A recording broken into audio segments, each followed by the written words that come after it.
what basic income seems to offer to me is a qualitatively different or kind of step forward out of that dynamic that has existed for so long, which is it's actually cutting back on the proportion of your time you need to kind of submit to the coercion of securing the basic necessities. And it creates this space that might not have existed before.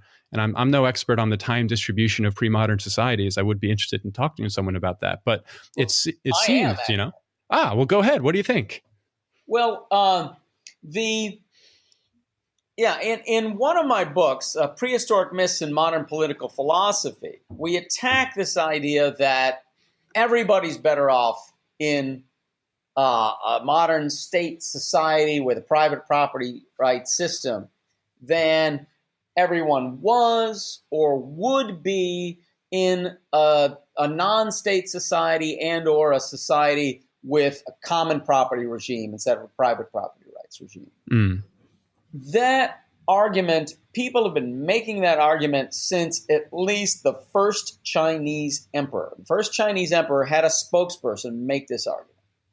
But it became really important in political philosophy with Thomas Hobbes about 350 years ago.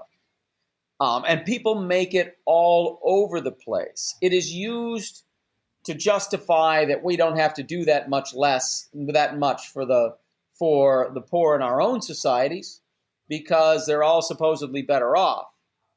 And It's also used to justify colonialism because we can go and take over these other societies because ultimately they'll be better off. But if you read these people who've made this claim from Hobbes and Locke through Kant, Adam Smith, through 20th century political philosophers such as Robert Nozick and any of the people who are on the right of the spectrum they will make this claim over and over again that everyone is better off. We know that everyone is better off. Even the least among us is better off.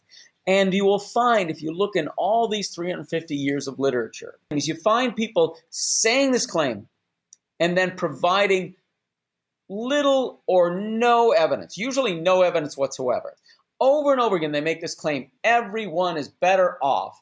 So what we do is we go through in the book and chronicle all the people making this claim and producing no evidence for it and give the reasons they say we're better off. Then we go through the anthropological information and show that it's not true. And we shouldn't expect it to be true because, we shouldn't expect it to be obvious. It is not obvious.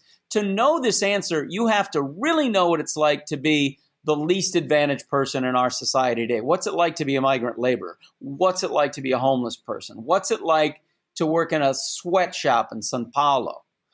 You have to know all of these things. And then you have to compare these things of what's it like to be one of the stateless peoples remaining in the Amazon or the Andaman Islands or Borneo or Papua New Guinea, the very few places where people are still able to do this. What was it like to live 10,000 or 20,000 years ago?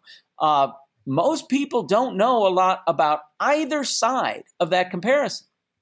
And it's really just coming from an inheritance of this prejudice that Hobbes and Locke shared, that civilized man is so much better off than the naked savage. That's where it comes from. And then so we look at the evidence and we see in what ways are people better off. And you find out that when one of the ways that people are better, people do live quite a bit longer. But that's only become true around the world, say in the last 50 years. At the time that Hobbes and Locke were writing, people in England had no longer life expectancy than hunter-gatherers, the people in stateless societies. It wasn't true for the average person in Europe, perhaps until the mid to late 1800s, and it hasn't been true for the average person in most countries around the world until the last probably 50 years. But there are still a lot of people who die young from preventable diseases that have been created by our system. So we might giving some people a longer life, we're giving other people shorter life. And getting back to what you actually asked about, which was people's time, is that one of the ways we look at people being better off is supposedly our inventions have saved us from backbreaking toil and shortened our work hours.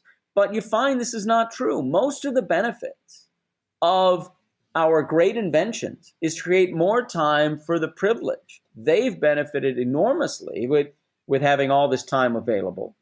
But the least advantage, actually, from what we can tell, have only had a small reduction of they've had a reduction of hours relative to what they were working 100 or 200 years ago.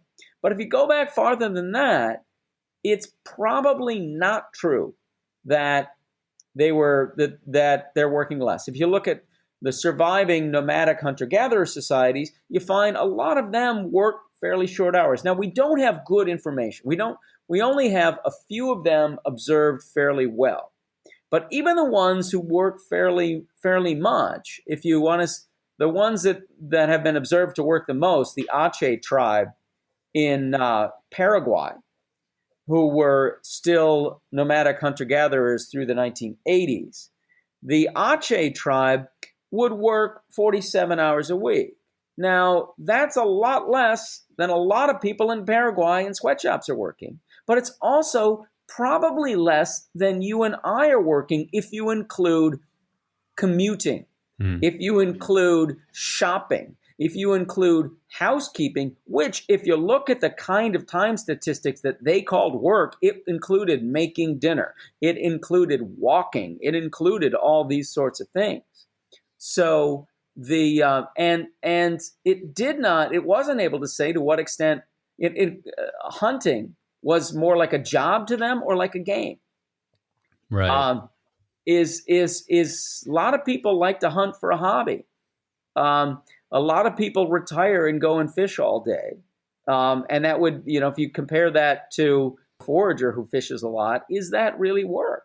Whereas going in and taking orders at a sweatshop or at McDonald's, that's work. The kind of stuff I do, not all of my stuff is work. Some I love doing, and I do it anyway. But these comparable figures, we find that actually, yes, people are working as much or more now than they did when they were freer. They're working less now than they were under capitalism 150 years ago during the early part of the Industrial Revolution.